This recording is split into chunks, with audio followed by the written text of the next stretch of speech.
Hi, I'm Len Kaufman, and welcome to Wuhan, China, a city steeped in history located at the intersection of the Yangtze and Han rivers. And one of the most popular attractions in Wuhan is Hubu Alley, a street dedicated to food. Put aside your Western palate and join me as we explore a most exotic, colorful banquet of incredible taste and variety. There are some things to know about Chinese cuisine in general.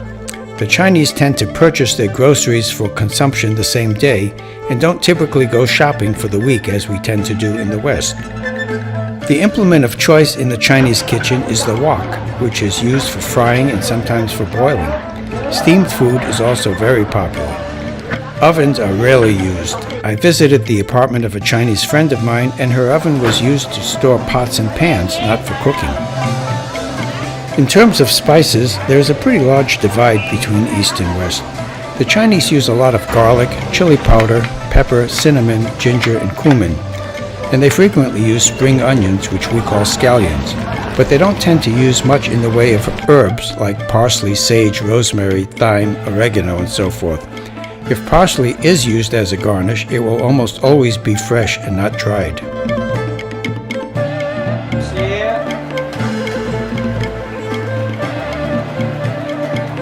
They don't consume nearly as much processed foods, canned and jarred sauces and condiments as we do in the West. They eat a lot of greens, but not as much fruit as we do.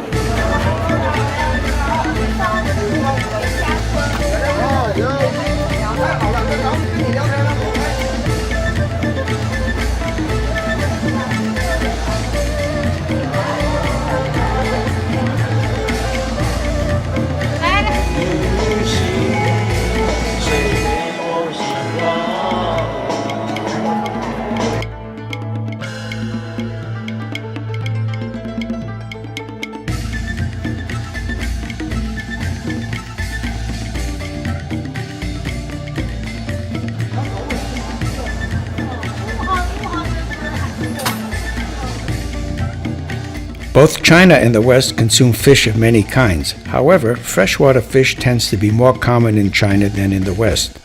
Dried fish is quite common in China, but not in the West, where we tend to favor smoked and salted fish.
The most common alcoholic beverages in China are light lager beers such as Tsingtao, which we readily find in Chinese restaurants in the West, and comes from Qingdao, China.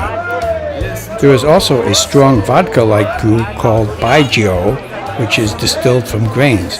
It is definitely an acquired taste and has been described by some Westerners as sweaty socks, rotten fruit, and much worse.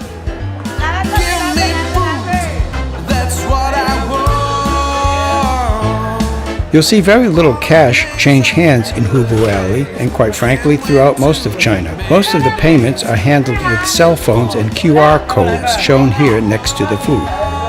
This unusual dish is a whole spiced chicken wrapped in lotus leaves and baked in clay mud. It is sometimes called beggar's chicken because of the legend of its origins. Back in the Qing dynasty, a beggar in Zhejiang province stole a chicken and hid it by burying it in mud. When he retrieved it, he just threw it into the fire to bake it without removing the mud. It was so delicious that he started selling chickens baked that way and made a fortune, or so the legend goes. To keep me satisfied.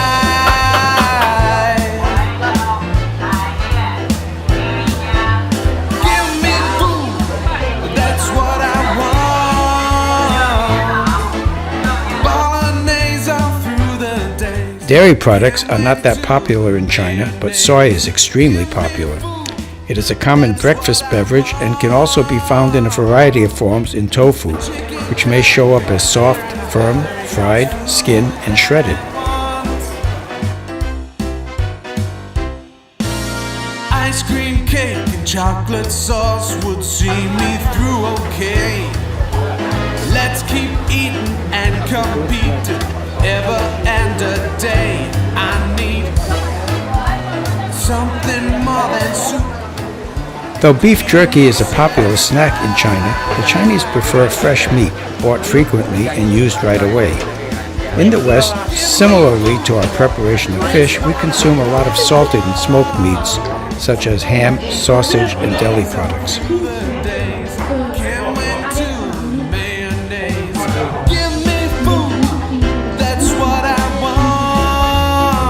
Yes, it should come as no surprise that the Chinese consume a lot of tea. However, they don't share our addiction to coffee. I did see a huge number of Starbucks, however, and the prices in Starbucks I thought rather high. In Chinese medicine, foods are categorized as hot and cold, but not in the way that we think in the West of those terms. Hot and warm foods are those that bring heat to our bodies. They might include beef, coffee, ginger, hot chilies, and fried food. On the other hand, cold and cool foods cool down our bodies. These would include salad, green tea, and beer. Neutral foods would include oil, rice, pork, and most fish. Soy sauce is ubiquitous and in almost all dishes. It comes in light, dark, strong, and delicate.